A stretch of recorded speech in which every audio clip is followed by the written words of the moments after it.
ఇక రైతు సమస్యలపై ప్రశ్నించినందుకు సభ నుంచి వెళ్లగొట్టిన బీఆర్ఎస్ మహిళా లీడర్లపై షామీర్పేట పోలీస్ స్టేషన్లో కేసులు నమోదయ్యాయి. ఈ నెల 12వ తేదీన కేసు నమోదైతే మ్యాటర్ ఆలస్యంగా బయటకు వచ్చింది.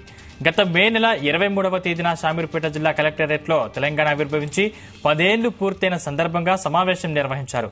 ఈ సమావేశంలో అప్పటి మంత్రి చామకూర మల్లారెడ్డి ప్రసంగిస్తుండగా గడ్కేసర్ మండలం అంకుషాపూర్ మహిళా ఎంపీటీసీ శోభా దామోదర్ రెడ్డి రైతు సమస్యలపై ప్రశ్నించారు.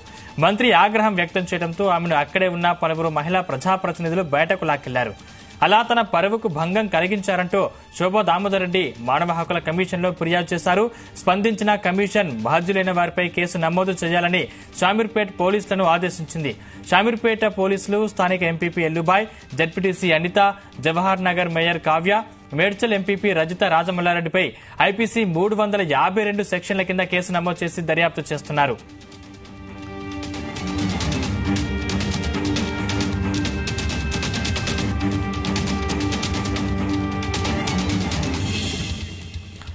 ఇదే అంశానికి సంబంధించిన మరింత పూర్తి సమాచారం మా ప్రతినిధి రవితేజ అందిస్తారు. రవితేజ, గత సంవత్సరం మే నెలలో 23వ తేదీన తెలంగాణ రాష్ట్ర 10 ఏళ్ల పూర్తయినటువంటి సందర్భంగా మేడ్చల్ కలెక్టర్ కార్యాలయంలో సమావేశాన్ని ఏర్పాటు చేసుకున్నారు. అప్పటి అధికారంలో ఉన్నటువంటి మంత్రి మల్లారెడ్డి, ఆ జిల్లాకు చెందినటువంటి సీనియర్ నాయకులు, ఎంపీటీసీలు, జెడ్పీటీసీలు, వార్డు మెంబర్లు, సర్పంచ్లందరూ కూడా అక్కడ ఆ సమావేశాన్ని ఏర్పాటు చేసుకున్నటువంటి సందర్భంగా అంకుషాపూర్ ఎంపీటీసీ సభ్యురాలైనటువంటి శోభా దామోదర్ రెడ్డి అదే సమావేశంలో ఈ తెలంగాణ 10 ఏళ్ల పూర్తయినటువంటి సందర్భంగా రైతులకు సంబంధించినటువంటి అంశంపై కూడా చర్చిస్తుండగా ఒక్కసారిగా ఉన్నటువంటి తోటి సభ్యులు అప్పుడు మంత్రిగా ఉన్నటువంటి మల్లారెడ్డి తనపై ఆగ్రహం వ్యక్తం చేసి ఇక్కడి నుంచి ఈ ఎంపీటీసీని బయటికి తీసుకెళ్లినట్టు కూడా మంత్రి ఇచ్చినటువంటి ఆదేశాల మేరకు అక్కడ ఉన్నటువంటి సభ్యులు Shamirpet MPP Ellubai, ZPTC Anitha, Jawahar Nagar mayor Kavya,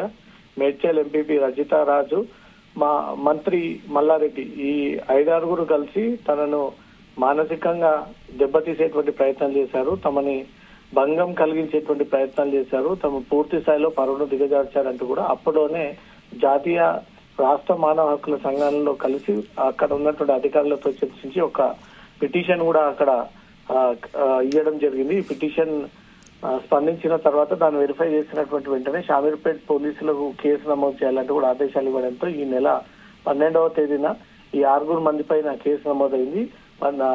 ఈ ఘటన ఆలస్యంగా వెలుగులోకి వచ్చింది. ఇప్పుడిప్పుడే కంప్లైంటర్ కూడా ఆ విషయం తెలియడంతో ఆ ఇన్ఫర్మేషన్ కాస్త మీడియాకు లీక్ అవ్వడము, గతంలో అధికార పార్టీలో ఉన్నటువంటి మంత్రి మల్లారెడ్డి ఎవరిని కూడా మాట విప్పకుండా, ఎవరు కూడా నోరు మెదపకుండా, ఏ సమస్యలపై తను మాట్లాడకుండా అన్ని తానే అంటూ, జిల్లా మంత్రిని అంటూ, సీనియర్ నాయకుని అంటూ, ప్రభుత్వానికి దగ్గరున్నటువంటి వ్యక్తిని అంటూ ఎవరు కూడా స్వేచ్ఛ లేకుండా తను ఒక్కడే రాజులా పరిపాలించాడు అనే దానికి ఇది ఒక నిదర్శనం.